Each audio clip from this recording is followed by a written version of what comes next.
جو بوڑھے حج پر نہیں جا سکے تو گھر بیٹھ کے یہ تسبیح 3 مرتبہ پڑھ لیا کریں۔ نبی اکرم صلی اللہ علیہ وسلم نے فرمایا، بار بار حج کرنے سے زیادہ ثواب ملے گا اور زندگی بھر کے تمام گناہ معاف ہو جائیں گے۔ جس شخص نے بڑھاپے میں یہ ایک تسبیح پڑھ لی تو اللہ تبارک و تعالیٰ اس کے سارے گناہ معاف کر دیتا ہے اور جنت بھی اس شخص کا انتظار کرتی ہے۔ حضور اکرم صلی اللہ علیہ وسلم کے پاس ایک بوڑھا شخص آیا اور عرض کیا کہ یا رسول اللہ صلی اللہ علیہ وسلم، میری عمر ڈھل چکی ہے، گناہوں کا بوجھ ہے، اللہ سے معافی مانگنا چاہتا ہوں مگر دل خوف زدہ ہے۔ آپ صلی اللہ علیہ وسلم نے فرمایا، یہ تسبیح 3 مرتبہ پڑھو، اللہ تعالیٰ تمہارے سارے گناہوں کو معاف کر دے گا، تمہارے دل پر سکونت نازل فرمائے گا۔ اور وہ بوڑھا شخص خوشی سے نعرہ تکبیر بلند کرتا ہوا مسجد سے باہر نکلا اور آپ صلی اللہ علیہ وسلم نے فرمایا، اگر یہ تسبیح پڑھتا رہے تو یہ جنت میں داخل ہوگا، اور وہ بابرکت تسبیح یہ ہے۔ بسم اللہ الرحمن الرحیم۔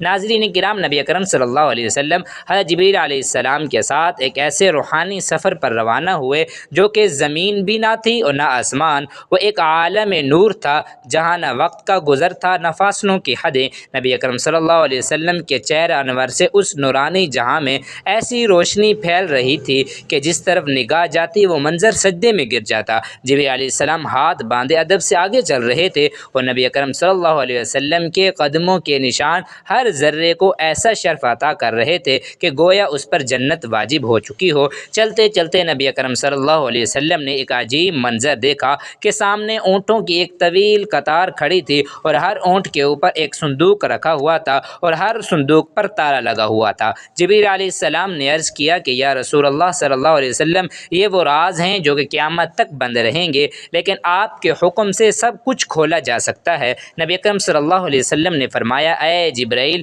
ان صندوقوں کو کھولو تاکہ ہمیں ان کے راز دکھائی دیے جائیں۔ حضرت جبرائیل علیہ السلام نے آسمان کی طرف دیکھا اور پھر عاجزی سے بسم اللہ الرحمن الرحیم پڑھ کر پہلے صندوق کو کھولا۔ صندوق کھولتے ہی روشنی کا ایک سیلاب باہر نکلا اور اس میں ہزاروں انڈے تھے۔ ہر انڈے کے اندر ایک چھوٹا سا ذرہ تھا اور ہر ذرے میں خشخاش کا ایک دانہ تھا۔ نبی اکرم صلی اللہ علیہ وسلم نے اس خشخاش کے دانے کو دیکھا تو فرمایا، سبحان اللہ، جبریل یہ کیا ہے؟ جبریل علیہ السلام نے عرض کیا، یا رسول اللہ صلی اللہ علیہ وسلم، یہ کائنات کا وہ راز ہے جو انسان کی عقل سے بہت بلند ہے۔ جب انہوں نے اس خشخاش کے دانے کو کھولا تو اندر ایک جہاں آباد تھا، اس جہاں میں دریا بہہ رہے تھے، پرندے اڑ رہے تھے اور ایک عظیم مجمع لگا ہوا تھا جس میں علماء کرام خطبہ دے رہے تھے اور وہ علماء اعلان کر رہے تھے کہ اے انسانوں، ان قریب ایک آخری نبی اکرم صلی اللہ علیہ وسلم آنے والا ہے۔ وہ ایسا نبی ہوگا کہ جس کے آنے سے زمین کو زندگی ملے گی،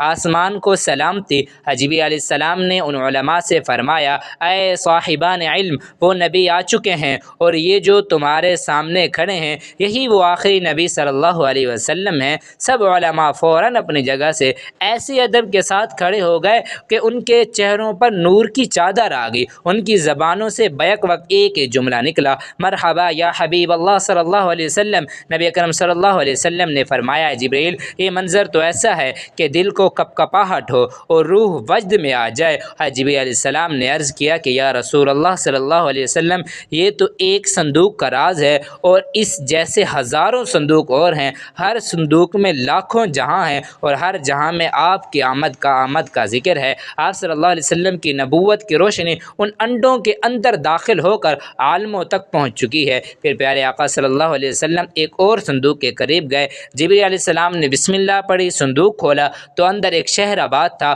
اس شہر کے در و دیوار پر لکھا ہوا تھا، لا الہ الا اللہ محمد الرسول اللہ۔ اس شہر کے ہر مکین کی پیشانی پر نور تھا اور صبر ذکر کر رہے تھے۔ یہ منظر دیکھ نبی اکرم صلی اللہ علیہ وسلم کی آنکھوں میں آنسو آ گئے اور فرمایا کہ جبریل، یہ کون لوگ ہیں؟ جبریل علیہ السلام نے کہا، یہ آپ کی امت ہے جو ابھی دنیا میں نہیں آئی مگر ان کے دلوں میں آپ کی محبت رکھی جا چکی ہے۔ ان کا رزق، ان کی دعا، ان کا ایمان سب اسی ذکر سے جڑا ہے۔ نبی اکرم صلی اللہ علیہ وسلم نے فرمایا کہ اے جبریل، اگر یہ سب میرے امتی ہیں تو کیا ان کے گناہ معاف ہوں گے؟ تو جبریل علیہ السلام نے کہا کہ یا رسول اللہ صلی اللہ علیہ وسلم، اگر وہ آپ کا نام لے کر ایک بار بھی آنکھ بھر کے رو لیں تو ان کے گناہوں کو زمین سے آسمان تک معاف کر دیا جائے گا، اور اگر وہ ایک مرتبہ بھی یہ مختصر سا کلمہ پڑھ لیں، سبحان اللہ اللہ و بحمدہ سبحان اللہ و بحمدہ لا الہ الا هو الحی القیوم، تو ان کے نامہ اعمال میں ہزاروں نیکیاں لکھ دی جائیں گی۔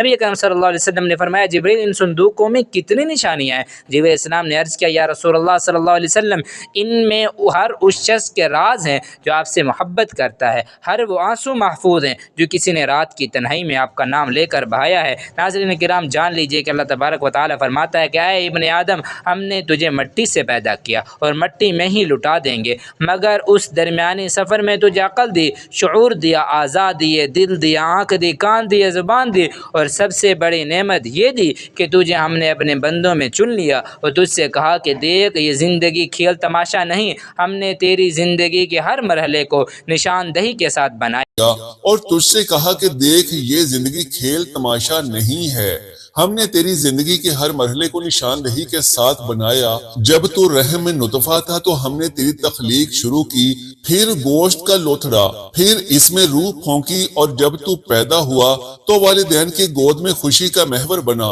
دودھ پیا، غذا کھائی، پھر کھیل کود میں مشغول ہوا، پھر جوانی آئی جسے سجین کہا گیا، پھر داڑھی نکلی اور تو غلام کہلایا، پھر مرحق ہوا، جب پورے جوش سے مرد بن گیا پھر شاب کہلایا، پھر رجل، پھر کہول، جب 30 سال کی عمر پار کی، پھر جب 40 کا ہوا تو شیخ کہلایا، پھر جب عمر ڈھلنے لگی ہڈیاں کمزور ہوئیں، بینائی کمزور ہوئی تو ارذل عمر میں داخل ہوا، اور یہاں سے زندگی کا زوال شروع ہوا۔ حضرت انس رضی اللہ تعالیٰ عنہ سے مروی ہے کہ رسول اللہ صلی اللہ علیہ وآلہ وسلم نے ارشاد فرمایا کہ جن کی عمر اسلام میں 40 سال کو پہنچ جائے اللہ تعالیٰ اس کو 3 بڑی بیماریوں سے محفوظ فرماتا ہے، جنون، جزام اور برس۔ جب وہ 50 سال کو پہنچتا ہے تو اللہ اس پر حساب کو آسان فرما دیتا ہے، جب وہ 60 سال کا ہوتا ہے تو اللہ تعالیٰ اس کو اپنی طرف رجوع کرنے کی توفیق دیتا ہے، اور جب 70 سال کا ہو جاتا ہے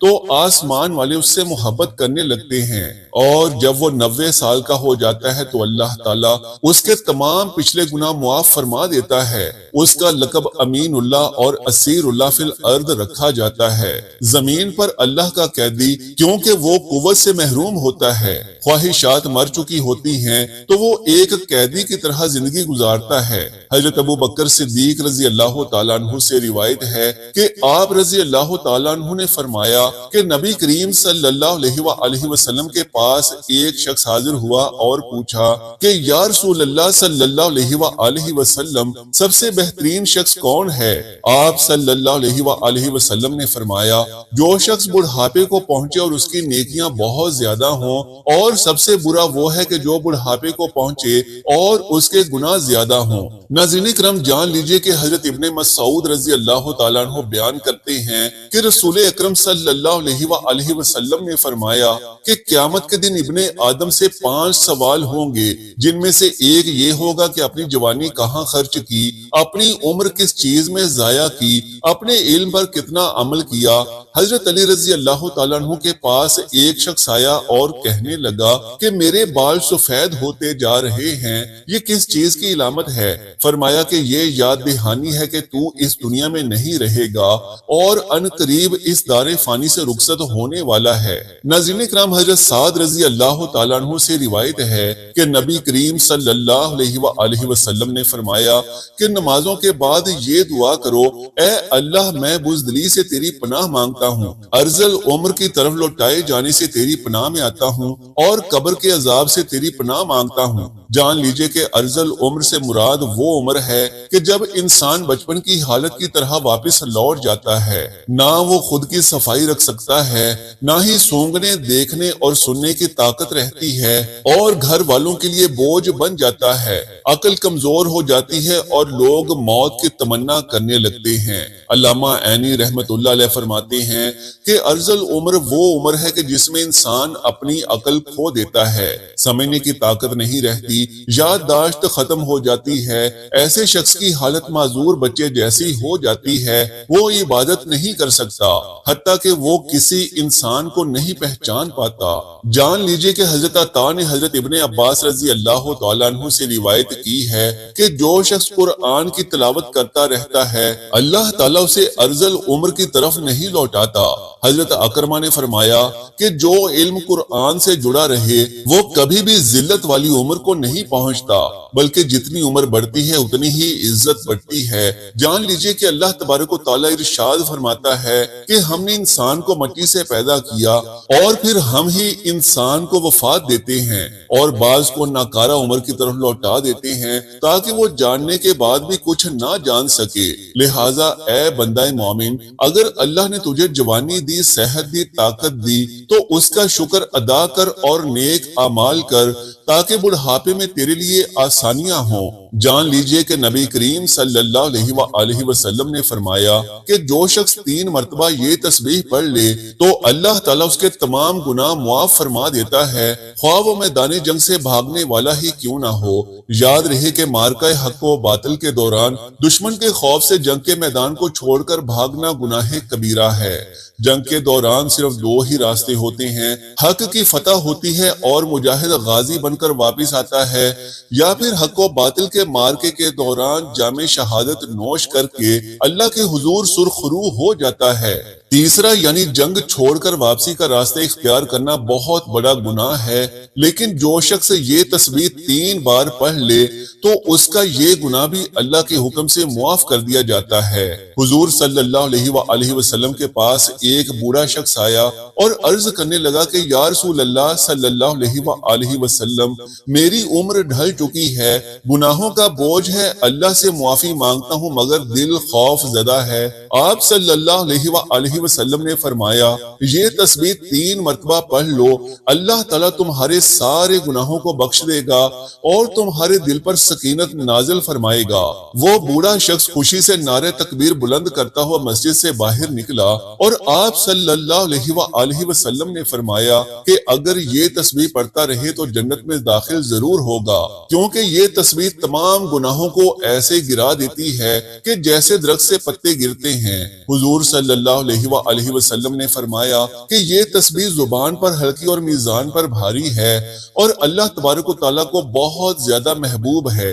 اگر انسان کے گناہ زمین سے آسمان کے درمیان پھیلے ہوئے ہیں اور زمین سے لے کر آسمان تک کا پورا علاقہ انسان کے گناہوں سے بھرا ہوا ہے، یا پھر انسان کے گناہ اس دنیا میں موجود تمام ریگستانوں کی ریت کے ذرات کے برابر ہو چکے ہوں، یا پھر انسان کے گناہ تیز طوفانی بارش کے اندر برسنے والے قطروں سے بھی زیادہ ہوں، تب بھی اللہ سبحانہ و تعالیٰ کی ذات رحیم و کریم اس کے تمام گناہوں کو اس طرح ختم کر دیتی ہے جس طرح وہ آج ہی ماں کے پیٹ سے پیدا ہوا ہو۔ الغرض انسان گناہوں سے مکمل طور پر پاک و صاف ہو جاتا ہے۔ وہ تسبیح یہ ہے، سبحان اللہ و بحمدہ سبحان اللہ العظیم۔ ناظرین کرام، جان لیجئے کہ جو شخص ان بابرکت کلمات کے ساتھ استغفر اللہ کو بھی شامل کر لے گا تو اللہ تبارک و تعالیٰ اس کے دل کو نور سے بھر دے گا، قبر کو وسعت دیتا ہے اور اس پر جنت کے دروازے کھول دیتا ہے۔ ناظرین کرام، حضرت عبداللہ ابن عباس رضی اللہ تعالیٰ عنہ بیان کرتے ہیں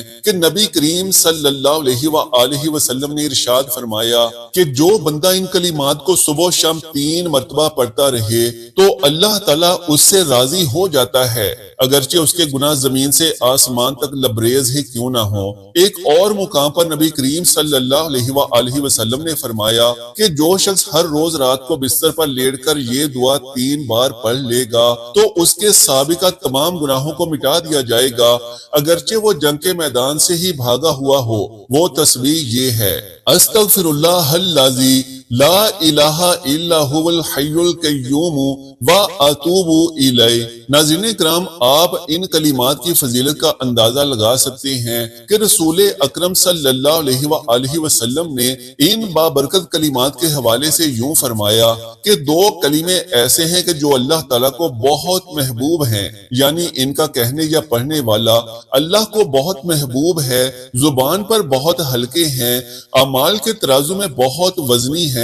اور وہ 2 کلمے یہ ہیں، سبحان اللہ و بحمدہ سبحان اللہ العظیم۔ رسول اللہ صلی اللہ علیہ وآلہ وسلم نے فرمایا کہ جو شخص بھی سبحان اللہ و بحمدہ ایک دن میں 100 مرتبہ پڑھے تو اس کے صغیرہ گناہ مٹا دیے جائیں گے، چاہے اس کے گناہ سمندر کی جھاگ کے برابر ہی کیوں نہ ہو۔ ایک اور حدیث مبارکہ میں نبی کریم صلی اللہ علیہ وآلہ وسلم نے فرمایا کہ جو شخص بھی صبح و شام سبحان اللہ و بحمدہ 100 مرتبہ پڑھے تو قیامت کے دن اس سے افضل عمل کسی کا نہیں ہوگا سوائے اس شخص کے جس نے اس کے برابر یا اس سے زیادہ ان کلمات کو پڑھا ہو۔ ناظرین کرام، ام المومنین حضرت جویریہ رضی اللہ تعالیٰ عنہ بیان کرتی ہیں کہ حضور نبی اکرم صلی اللہ علیہ وآلہ وسلم صبح کی نماز پڑھنے کے بعد صبح ہی ان کے پاس سے چلے گئے اور وہ اس وقت اپنی جگہ پر بیٹھی تھی۔ پھر آپ دن چڑھے تشریف لائے اور وہ وہیں بیٹھی ہوئی تھی۔ آپ صلی اللہ علیہ وآلہ وسلم نے فرمایا، کیا جس وقت سے میں تم کو چھوڑ کر گیا ہوں تم اسی طرح بیٹھی ہوئی ہو؟ حضرت جویریہ رضی اللہ تعالیٰ عنہ نے عرض کیا جی، تو نبی کریم صلی اللہ علیہ وآلہ وسلم نے فرمایا، میں نے تمہارے بعد یعنی تم سے جدا ہونے کے بعد 4 ایسے کلمات 3 بار کہے ہیں کہ جو کچھ تم نے صبح سے اب تک پڑھا ہے کہ اگر اس کا ان کلمات کے ساتھ وزن کرو تو ان کلمات کا وزن زیادہ ہوگا۔ وہ کلمات یہ ہیں: سبحان اللہ و بحمدہ عدد خلقہ و رضا نفسہ و زینت عرشہ و مداد کلماتہ۔ اللہ کی حمد اور تسبیح ہے اس کی مخلوق کے عدد، اس کی رضا اس کے عرش کے وزن اور اس کے کلمات کی سیاہی کے برابر۔ جان لیجئے کہ ایک اور حدیث میں ہے کہ رسول اللہ صلی اللہ علیہ وآلہ وسلم نے ایک دن صحابہ کرام رضوان اللہ علیہم اجمعین سے فرمایا کہ سبحان اللہ و بحمدہ 100 مرتبہ پڑھو، جس نے اسے 1 مرتبہ پڑھا اس کے لیے 10 نیکیاں لکھی جائیں گی، اور جس نے اسے 10 مرتبہ پڑھا اس کے لیے 100 نیکیاں لکھی جائیں گی، اور جس نے اسے 100 مرتبہ پڑھا اس کے لیے 1000 نیکیاں لکھی جائیں گی، اور جو زیادہ پڑھے گا تو اللہ رب العزت بھی اسے زیادہ عطا کریں گے، اور جو اللہ رب العزت سے بخشش طلب کرے گا تو اللہ رب العزت اسے بخش دیں گے۔ ماشاءاللہ، سبحان اللہ، الحمدللہ۔ ناظرین کرام، آپ یہاں سے اس بات کا اندازہ لگا سکتے ہیں کہ اس کلمے کی کتنی طاقت ہے، اس چھوٹے سے کلمے کی کتنی برکت ہے جو کہ متعدد حدیثوں میں بیان کی گئی ہے۔